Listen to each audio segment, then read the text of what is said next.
സുജയ, ഉയർന്ന ആത്മവിശ്വാസത്തിലാണോ ഇടതുപക്ഷം? ഉറപ്പായിട്ടും ഉയർന്ന ആത്മവിശ്വാസത്തിൽ നിന്ന് വരുന്ന പ്രതികരണങ്ങളാണ് നമ്മൾ കണ്ടുകൊണ്ടിരിക്കുന്നത്. കാരണം ഒരു കോമ്പറ്റീഷൻ ഇല്ലാതാകുമ്പോഴാണ് ആത്മവിശ്വാസം കൂടുന്നത്, അല്ലേ? കാരണം നമുക്കൊരു പെട്ടെന്ന് ജയിക്കാൻ കഴിയുന്ന ഒരു മത്സരമാണ് എന്ന് തോന്നി തുടങ്ങുമ്പോഴേക്കും ആത്മവിശ്വാസത്തിന്റെ തോത് കൂടും. അത് ചിലപ്പോൾ അമിത ആത്മവിശ്വാസത്തിലേക്കും പോകും. അപ്പോൾ ഈ ഉയർന്ന ആത്മവിശ്വാസം അത് ഉയർന്നുയർന്നുയർന്ന് അമിത ആത്മവിശ്വാസത്തിലേക്ക്, ഓവർ കോൺഫിഡൻസിലേക്ക് എത്തിച്ചേരുമോ എന്നുള്ള ഒരു സംശയം എനിക്കില്ലാതില്ല. എന്തായാലും നിലവിൽ അത് ഉയർന്നു നിൽക്കുകയാണ്. ഉയർന്നു നിൽക്കുന്നത് നമ്മൾ കാണുന്ന കാര്യം പറയണമല്ലോ. അപ്പോൾ ആ ഉയർന്നു നിൽക്കുന്ന ആത്മവിശ്വാസത്തിന്റെ അടിസ്ഥാനം എന്താണ് അതിന്റെ അടിത്തറ എന്ന് നോക്കിക്കഴിഞ്ഞാൽ ഒന്നാമത്തേത് മത്സരമില്ല എന്നതാണ്. തങ്ങൾക്ക് കൃത്യമായി മുന്നോട്ട് പോകാൻ സാധിക്കുന്ന ഒരു സാഹചര്യമുണ്ട് എന്ന് NSSന്റെ ഒരു എൻഡോഴ്സ്മെന്റ് വന്ന മുതലാണ് CPIM-ന് തോന്നി തുടങ്ങുന്നത്. G. സുകുമാരൻ നായർ ആഗോള അയ്യപ്പ സംഗമത്തിന് പ്രതിനിധിയെ വിടാം എന്നുള്ള തീരുമാനം അറിയിച്ചപ്പോൾ മുതലാണ് ഈ ആത്മവിശ്വാസത്തിന്റെ തോത് കൂടി വരുന്നത്. അതിനു മുൻപും തുടർഭരണം ഉറപ്പാണ് എന്ന് പറയുന്നുണ്ടെങ്കിലും ഇത്രയും ആത്മവിശ്വാസത്തിലേക്ക് പറയുന്നത് SNDP-യും NSS-ഉം ചേർന്ന് ഒരു മുന്നണിയുടെ പിന്നിൽ അണിനിരക്കും എന്നുള്ള ഒരു സാഹചര്യത്തിലേക്ക് കേരള രാഷ്ട്രീയം ഇതിനു മുൻപ് ഇത്രയും പ്രകടമായി വരുന്നത് നമ്മൾ കണ്ടിട്ടില്ല. അതൊരു ഇടതുപക്ഷത്തിന്റെ ഭാഷയിൽ പറഞ്ഞാൽ ജിമ്മി സാർ റാഡിക്കലായിട്ടുള്ള ഒരു മാറ്റമെന്ന് നമുക്ക് പറയാമല്ലേ?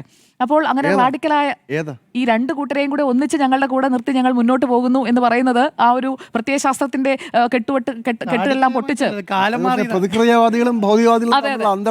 അതെ ആ അന്തർധാര സജീവമാണ് എന്ന് മാത്രമല്ല ആ അന്തർധാര ഒന്നായി മാറുന്നു എന്നുള്ളതാണ്. പ്രത്യേകം ചാലുകളിലൂടെ ഒഴുകിയിരുന്നത് ഇപ്പോൾ ഒരു പുഴയായി ഒന്നിച്ചൊഴുകുന്നതാണ് കേരള രാഷ്ട്രീയത്തിൽ നമ്മൾ കണ്ടുകൊണ്ടിരിക്കുന്ന മാറ്റം. എനിക്ക് സന്തോഷാണ് നല്ല ഭരണം കണ്ടിട്ട് നല്ല കാര്യം പറയാൻ പറ്റില്ല. നല്ല ഭരണം കണ്ടിട്ട് ജനങ്ങൾ സർക്കാരിന്റെ കൂടെ കൂടുമ്പോൾ അതൊന്നും സഹിക്കാൻ കഴിയുന്നില്ല. പിന്നെ പ്രതിക്രിയാവാദികള് അല്ല ഞാൻ ഈ സാർ ഇങ്ങനെ വിഷമിക്കാതെ, എനിക്ക് വിഷമല്ല, എനിക്ക് സന്തോഷമുള്ളൂ. നിങ്ങളിത് പറയുന്നത് കണ്ണു പറയുന്നുണ്ട്. സന്തോഷം. ശരി, അപ്പോൾ ഞാൻ പറഞ്ഞു വന്നത് ഈ ഉയർന്ന ആത്മവിശ്വാസത്തിന്റെ അടിസ്ഥാനം എന്ന് പറയുന്നത് മത്സരമില്ല. ആമയും മുയലും പന്തയം വെച്ചിട്ട് ഓടിയതുപോലെയാണ്. മുയലങ്ങ് കുറെ ഓടി, ആമ പതുക്കെ വരികയല്ലേ ഉള്ളൂ, ആമ ഓടില്ല എന്നൊക്കെ പറഞ്ഞിരിക്കുകയാണ്. പക്ഷേ കോൺഗ്രസിനെ അങ്ങനെ അണ്ടർ എസ്റ്റിമേറ്റ് ചെയ്യുകയൊന്നും വേണ്ട. കോൺഗ്രസിന് അവസാന ലാപ്പിൽ ഓടിക്കയറിയ ചരിത്രം കേരള രാഷ്ട്രീയത്തിൽ ഈ അടുത്ത വർഷങ്ങളിൽ തന്നെ നമ്മൾ കണ്ടിട്ടുള്ളതാണ്. കാരണം അത്രയും ആത്മവിശ്വാസത്തോടെ പോകുമ്പോഴും ലോക്സഭാ തെരഞ്ഞെടുപ്പിൽ കനൽ ഒരു തരിയാക്കി മാറ്റിയത് എങ്ങനെയാണ് എന്ന് നമ്മൾ കണ്ടതാണല്ലോ. അപ്പോൾ അതിനുശേഷം ആ കനൽ തരി ഞങ്ങൾക്ക് വീണ്ടെടുക്കാൻ കഴിയും. മാപ്പ് പറഞ്ഞതിന് ശേഷം നടന്ന ലോക്സഭാ തെരഞ്ഞെടുപ്പിൽ എങ്ങനെയാണ്? കനൽ ഒരു തരി, BJP ഒരു തരി, അങ്ങനെ 2 തരി. ബാക്കി 18 തരിയും എവിടെയാണ്? UDF-ലാണ് നിൽക്കുന്നത്. അതാണ് നിലവിലത്തെ സ്റ്റാറ്റസ്. അപ്പോൾ LDF ഈക്വൽ ടു NDA എന്ന രീതിയിലാണ് ഇപ്പോൾ ലോക്സഭാ തെരഞ്ഞെടുപ്പിലെ ടാലി കേരളത്തിൽ നിൽക്കുന്നത് എന്നൊരു വസ്തുതയാണ്. തൃശ്ശൂരിൽ നിന്ന് സുരേഷ് ഗോപി ജയിച്ചതും അതുപോലെ തന്നെ K. രാധാകൃഷ്ണൻ MP ആലത്തൂരിൽ നിന്ന് ജയിച്ചതും രണ്ടും ഒരേപോലെ തന്നെയാണ്. MP എന്ന് പറഞ്ഞു കഴിഞ്ഞാൽ കേരളത്തിൽ നിന്ന് നിങ്ങൾക്ക് എത്ര MP എന്ന് ചോദിച്ചാൽ ഇടതുപക്ഷത്തിന് 1, NDAക്ക് 1, അങ്ങനെയാണ് ടാലി നിൽക്കുന്നത്. അപ്പോൾ പിന്നെ ഇടതുപക്ഷം ഈക്വൽ ടു NDA ആയി കഴിഞ്ഞിരിക്കുന്നു. ഇനിയിപ്പോൾ നേരത്തെ ജിമ്മി ജെയിംസ് പറഞ്ഞ കാര്യത്തിലേക്ക് വരാം. ഇവിടെ BJP സീറ്റ് നേടുമോ എന്നതാണ് താങ്കളുടെ സംശയമെങ്കിൽ നേടും, ഉറപ്പാണ്. ആ ഉറപ്പുള്ളത് കൊണ്ടാണ് ഇവിടെ ഈ ഉയർന്ന ആത്മവിശ്വാസം കാണുന്നത്. അതും വ്യക്തമായി കാണേണ്ട ഒരു കാര്യം തന്നെയാണ്. കാരണം BJP സീറ്റ് പിടിച്ചാലേ തുടർ ഭരണം LDF-ന് കിട്ടൂ, അത് ഉറപ്പാണ്. അല്ലാത്ത പക്ഷം കോൺഗ്രസ് കൊണ്ടുപോകുന്ന സീറ്റുകളുമായിട്ട് ഈ 72 അല്ലെങ്കിൽ 70 അങ്ങനെ ടാലി ചെയ്ത് നിൽക്കാനേ പറ്റുള്ളൂ. 99-ലേക്കൊക്കെ ഒറ്റയടിക്ക് പോകാൻ പറ്റുന്ന ഒരു സാഹചര്യമൊന്നും കേരളത്തിൽ ഇല്ല എന്നുള്ളത് ഒരു വസ്തുതയാണ്.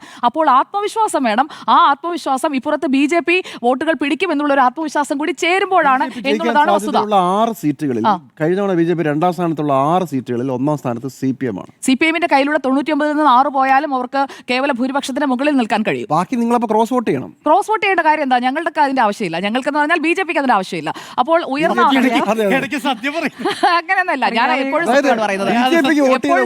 നിയമസഭ വരുമ്പോൾ എവിടെ പോകുന്നു? എപ്പോഴും സത്യമാണ് പറയുന്നത്. ഞാൻ പറയട്ടെ, ഞാനത് പറഞ്ഞു പൂർത്തിയാക്കിക്കോട്ടെ. നിങ്ങളൊക്കെ കാര്യമായിട്ട് തന്നെ പറഞ്ഞല്ലോ.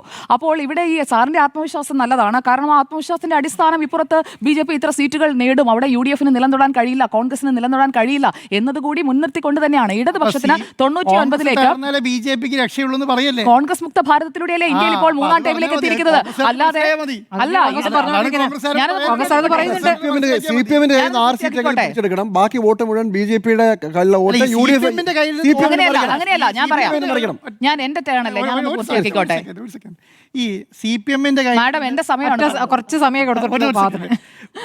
ഈ CPM-ന്റെ കയ്യിൽ നിന്ന് ഒരു സീറ്റ് പിടിച്ചെടുക്കാന്ന് പറഞ്ഞാൽ എന്താ അർത്ഥം? കോൺഗ്രസിന്റെ വോട്ട് BJP-ക്ക് പോയിട്ട് വേണമല്ലോ പിടിച്ചെടുക്കാൻ വേണ്ടി, അല്ലെ? CPM-ന്റെ വോട്ട് കിട്ടിയിട്ടല്ലല്ലോ പിടിച്ചെടുക്കാൻ പോകുന്നത്. അപ്പോൾ കോൺഗ്രസിന്റെ വോട്ട് BJP-ക്ക് പോയാൽ 1ാം സ്ഥാനത്തേക്ക് വരും, CPM 2ാം സ്ഥാനത്തേക്ക് വരും, കോൺഗ്രസ് 3ാം സ്ഥാനത്തേക്ക് വരും.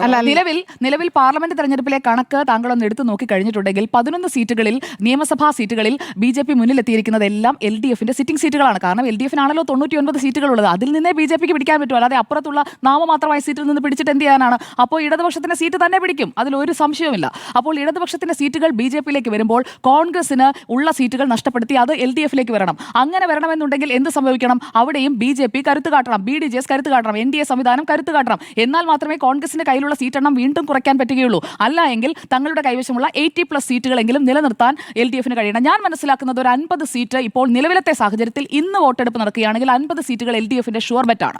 CPIM-ന് ഉറച്ച സീറ്റുകളായി ഒരു 50 എണ്ണമെങ്കിലും നിലവിലത്തെ സാഹചര്യത്തിൽ നിൽക്കുന്നുണ്ട്. നമ്മൾ സംസാരിക്കുന്നത് ഒക്ടോബർ മാസം 1-ാം തീയതിയാണ്. ഇനിയുമുണ്ട് 6 മാസം. മാർച്ച് അവസാന വാരത്തിൽ അല്ലെങ്കിൽ ഏപ്രിൽ ആദ്യ വാരത്തിലായിരിക്കും തെരഞ്ഞെടുപ്പ് നടക്കുക. പക്ഷേ ഇവിടെ UDF-ന് അല്ലെങ്കിൽ കോൺഗ്രസിന് ആത്മവിശ്വാസം നഷ്ടപ്പെടേണ്ട സാഹചര്യമില്ല. ആമയും മുയലും തമ്മിലുള്ള മത്സരം ഓർത്താൽ മതി. കുറേ ദൂരം അവർ ഓടിപ്പോയിട്ടുണ്ട്. നിന്നിടത്ത് നിൽക്കാതെ ഒന്ന് അനങ്ങിയെങ്കിലും തുടങ്ങണം. അങ്ങനെ അനങ്ങി തുടങ്ങിയാൽ UDF-ന് ഇനിയും സാധ്യതയുണ്ട്. ആ സാധ്യത അവർ പ്രയോജനപ്പെടുത്തണം. കാരണം രാഷ്ട്രീയത്തിൽ ആരെങ്കിലും ഒരാൾ സ്ഥിരമായി തോറ്റുകൊണ്ടിരിക്കുന്നത് അത്ര നല്ല കാര്യമല്ല. എന്തായാലും കേന്ദ്രത്തിലോ തോറ്റുകൊണ്ടിരിക്കുകയാണ്, അവിടെ മാറ്റം വരാൻ പോകുന്നില്ല. ഇവിടെയെങ്കിലും ഒന്ന് തിരിച്ചു വരട്ടെ കോൺഗ്രസ്, ഞാൻ ആത്മാർത്ഥമായി ആഗ്രഹിക്കുകയാണ്. അപ്പോൾ LDF 3.0 എന്ന ആത്മവിശ്വാസത്തിന്റെ പ്രധാനപ്പെട്ട കാരണം NSSന് വിശ്വാസം നേടാൻ കഴിഞ്ഞു എന്നുള്ളതാണ്. പക്ഷേ ആ വിശ്വാസം വോട്ടായി മാറണമെങ്കിൽ കരയോഗ അംഗങ്ങളായിട്ടുള്ള എല്ലാ നായന്മാരും വിചാരിക്കണം. G. സുകുമാരൻ നായർ മാത്രം വിചാരിച്ചിട്ട് കാര്യമില്ല. എന്തായാലും അതൊരു ഡിപ്ലോമാറ്റിക് മൂവ് തന്നെയാണ്. കോൺഗ്രസിന് വോട്ട് കിട്ടാതിരിക്കാനായിട്ടുള്ള ഒരു സ്ട്രാറ്റജിയിൽ LDF ഇപ്പോൾ വിജയിച്ചു നിൽക്കുന്നു എന്നതാണ് എന്റെ അണ്ടർസ്റ്റാൻഡിംഗ്. ഇവിടെ AICC നേതൃത്വം NSSന്റെ വിശ്വാസം തിരിച്ചു പിടിക്കാനായിട്ടുള്ള കഠിന പരിശ്രമത്തിലേക്ക് നീങ്ങുകയാണ്. അതിന് പ്രിയങ്ക ഗാന്ധി ഒന്നും പോയാൽ പോരാ, മല്ലികാർജ്ജുൻ ഖർഗെ തന്നെ വന്നാലും അതിശയപ്പെടേണ്ടതില്ല. മല്ലികാർജ്ജുൻ ഖാർഗെ, രാഹുൽ ഗാന്ധി, പ്രിയങ്ക ഗാന്ധി, KC വേണുഗോപാൽ, അങ്ങനെ ആ ഒരു ടീമായിട്ട് ഒരു കോൺവോയ് ആയിട്ട് തന്നെ വന്നാലും അതിശയപ്പെടേണ്ട സാഹചര്യമില്ല. കാരണം ചെറുമീനുകളൊന്നും വന്നാൽ പോരാ എന്നത് G. സുകുമാരൻ നായരുടെ നിലപാടാണ്. ഇനി ഈ സ്വർണ്ണപ്പാളി വിവാദത്തിൽ CPIM ആയാലും കോൺഗ്രസ് ആയാലും രണ്ടുപേരും പെട്ടിരിക്കുകയാണ്. കാരണം ദേവസ്വം ബോർഡുകളൊക്കെ മാറി മാറി രണ്ടു കൂട്ടരുടെയും കയ്യിലിരുന്നതാണല്ലോ. ദേവസ്വം ബോർഡ് പ്രസിഡന്റുമാരെയൊക്കെ നിയമിച്ചതും രണ്ടു കൂട്ടരും മാറി മാറിയാണല്ലോ. എന്തായാലും BJP അധികാരത്തിൽ വന്നിട്ടുമില്ല, BJP ദേവസ്വം ബോർഡിന്റെ ഭരണം കൈയാളിയിട്ടുമില്ല.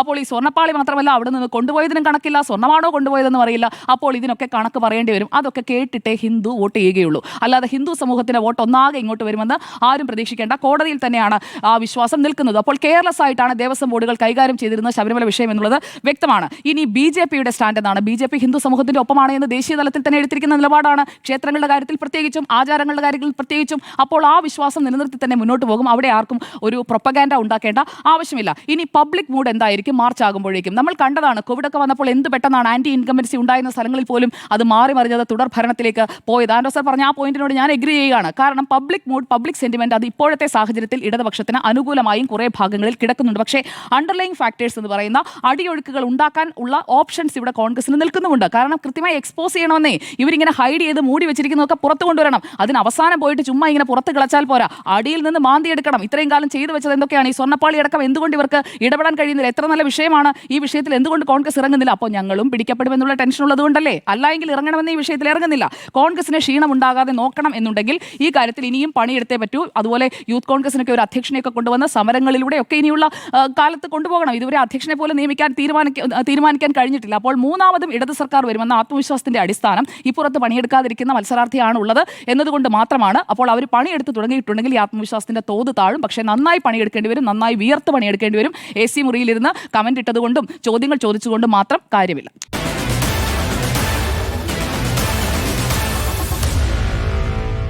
Meet the editors.